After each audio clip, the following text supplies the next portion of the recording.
Hey guys, welcome back to my YouTube channel. Today, I want to talk to you guys about Ansu Fati because there's been several reports over the past couple days that Ansu Fati will be sold in the summer after his loan spell at Brighton is over. Now, one of those reports is from Sport, so obviously not very reliable, take that as you will, but still, we know that as of right now, it looks like Ansu Fati is not in Barcelona's plans for the future.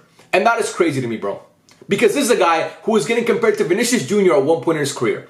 And he was actually at one point better to me than Vinicius Jr. And one guy, Vinicius, kept ascending and is now one of the best players in the world. And Ansu Fati is on loan and honestly has regressed. This kid bursted onto the scene at 16 years old, like Lamine Yamal. He was so promising, bro. I did my Barca youngsters tier list about like a week back, and I had Hector Ford in there, I had Marguillo in there, I had fucking Victor Roque in there, I had all those guys ahead of Ansu Fati. If I would have made that tier list about a year and a half back, I would have probably had Ansu Fati in the top 3 because he was still so promising. But it all went wrong for him, bro. Injuries, expectations, and it's really sad to see. I remember, like it was fucking yesterday, bro. I remember seeing Ansu Fati score that goal against Inter in the UCL in the San Siro. I remember that. The yellow kids shooting the ball. It went posting in. Pass from Suarez, if I'm not mistaken. I remember a couple weeks before that, his game against Valencia at home, a goal and an assist. He had the goal, he had the assist to Frenkie de Jong, he went down the touchline, he passed it, he cut it back to Frenkie de Jong, and Frenkie de Jong scored, and he had that goal from a pass from Frenkie de Jong. Griezmann made that dummy run, Ansu Fati shot the ball. If you guys remember that, I know you guys do if you watched that game. He had a goal and an assist, he had 2 goal contributions, he was fantastic. That same year against Levante at home, 2 goals, both passes from Messi, both assists from Messi. That first goal, Messi, like he did a half turn and just passed the ball to Ansu Fati in behind, and it was a beautiful finish. I mean, this kid, he was taking players on, he was shooting on goal, he was so good, bro. He was so direct. He was a generational talent, bro. And I don't use that word lightly. He was a generational talent. What we see from Lamine Yamal now, Ansu Fati was supposed to be that guy. And he's still so young. He's only 21 years old. He's not some old guy. He's only 21. But, you know, like I said, expectations got to him. Being given the number 10 shirt after Messi, that's a heavy shirt to wear. Ronaldinho has worn that shirt. Maradona has worn that shirt. Messi wore that shirt. I mean, some of the best players in the history of football, not just Barcelona, but in the history of football, have worn that shirt, including the best, who you were supposed to be his predecessor. You were supposed to be the next Messi. Injuries. He tore his meniscus. He missed like a year almost with that injury. Hamstring problems. And that just goes to show you, man, in football, you can never, like, nothing's guaranteed, bro. And do I think Ansu Fati should be sold? I mean, part of me says yes. I think Ansu Fati is one of those guys who's going to be a what if, similar to Bojan. And I hate saying that, by the way. I'm not wishing that on Ansu Fati. I love Ansu Fati. Whether he goes to another team, unless he goes to Real Madrid, I won't love him so much. But any other team he goes to, even right now at Brighton, I'm rooting for him. This is not a prey on Ansu Fati's downfall video. It's just kind of reflecting on his career and seeing this guy who was so promising at such a young age, and the way that football can change is honestly mesmerizing. It's not mesmerizing, that's the wrong word. It's honestly incredible, bro. Incredible in the bad way, by the way. It could be incredible in a good way and in a bad way. How players' careers can turn around that quickly after being so promising. He broke all the records his first year starting. And that year under Coleman, he was pretty good for some games. You know, he was dealing with injuries at times as well, but he was pretty good. But the problem with Ansu was always not being able to stay on the pitch. And Ansu, really, if you look at him, like last season, I think he had 10 goals and 4 assists in all comps. Not bad production whatsoever. Mostly came off the bench, obviously, and started actually some games. But with Ansu, it was always his decision making. He was just, sometimes he's too selfish on the ball. He doesn't think quick enough to me. And that's something that hurt him as well. Because at Barcelona, you have to play a certain style, and Ansu Fati, a lot of times, you know, he held on to the ball for a little bit too long, and he got kind of more of a pass because, you know, he's a La Masia product, he's a Barca youngster that other guys maybe don't get. But at some point, you got to cut your losses and say, you know what? This kid, is he really going to be here for the future? Is he a guy that we want to invest in for the future? And I think Barca are looking at Ansu Fati now. Again, at Brighton this year, he's had some good moments, hasn't been lighting the world on fire. You know, he's dealt with injuries as well. Again, he keeps dealing with injuries. So do you want to invest in that guy for your future? Do you want to put him on high wages, you know? Because that's what's eventually going to happen. And I think when Barca see the crop of youngsters that they have now, obviously with Marguillo and Roque and Lamine Yamal and all these and these guys that are coming up, I think they look at Ansu Fati and say, you know what? We tried it. It didn't work out. So good riddance to you. Now, again, that report might not be very reliable, but it is a report that came out, so we have to talk about it. And I do think it's going to happen. I don't think Ansu Fati will be wearing a Barca shirt next season. I don't think he will. I don't know if he was in Xavi's plans. It looks like he wasn't because Xavi wanted him to go out on loan. And it looks like whoever comes in after Xavi, I'm not sure if he's going to be in their plans as well. But it's crazy, bro. This really isn't a video to like shit on Ansu Fati. It's just kind of reflecting on his career, because I remember this kid, and I'm sure most Barca fans can agree with this. Like, we were so, what we feel with Lamine Yamal right now, that's what I felt with Ansu Fati coming through. Now, I'll tell you guys this, Ansu Fati, in my humble opinion, never looked as good as Lamine Yamal did this young. Like, Lamine Yamal at 16 and Ansu Fati at 16, I think Lamine is better. I think what I see from Lamine Yamal is different than what I see from Ansu Fati. Also very different, like different profiles in a way. But I think what I see from Lamine Yamal, it has impressed me more, than what I saw from Fati at that age. But still, both of them were extremely promising.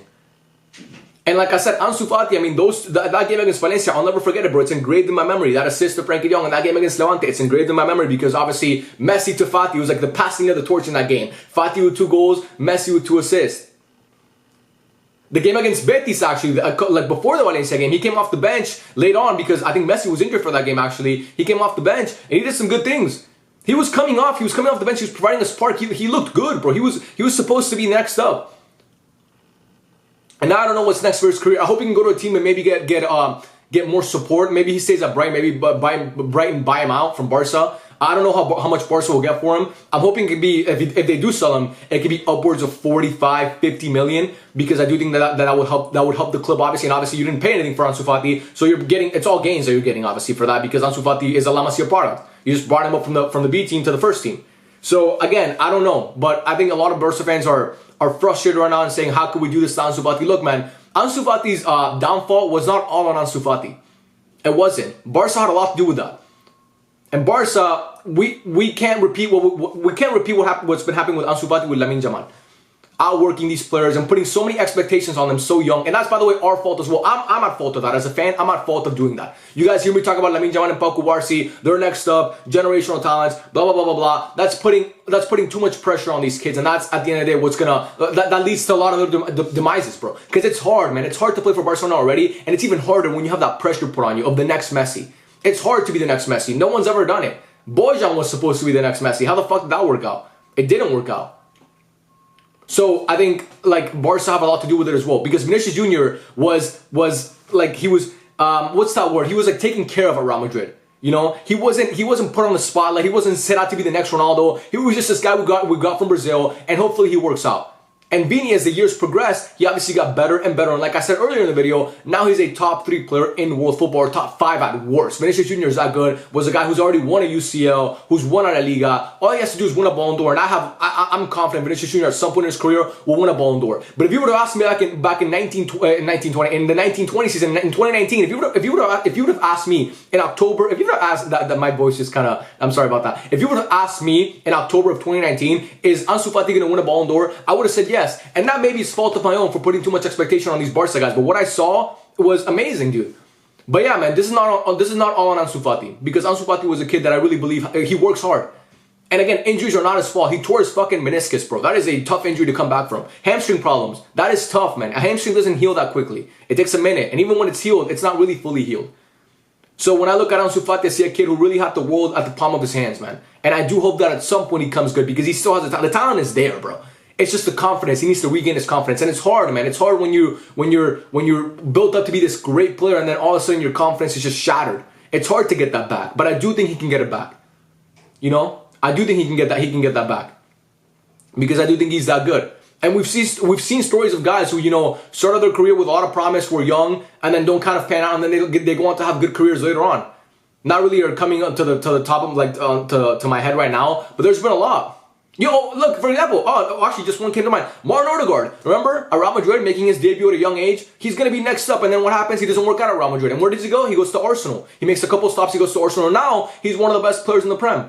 It happens, bro. You can have that. You can rejuvenate your career, especially when you're this young. Ansu Fati, like I said, he's only 21. But for me, man, it's so disappointing to see, because this is a guy that I saw, and I thought he was going to be next up, like I've said multiple times in this video. And to see that now we're talking about maybe, you know, like Barca are considering letting him go, it's disappointing. I think Barca will get a good price for him, and that's obviously that can help, because Barca need the money desperately. And like I said, Barca are not they don't have a shortage of young talent coming through La Masia. That academy's stacked, and the players that are coming through are just gonna keep getting better and better. So, you know, maybe you let one go, and then maybe, you know, one comes through, and it's just it's football, man. It's football. There's no loyalty in football. There's no patience in football, because these clubs, especially a club like Barcelona, you gotta win now, man. And fans are impatient, and I'm at fault of that, okay? I'm at fault of that because I'm an impatient fan.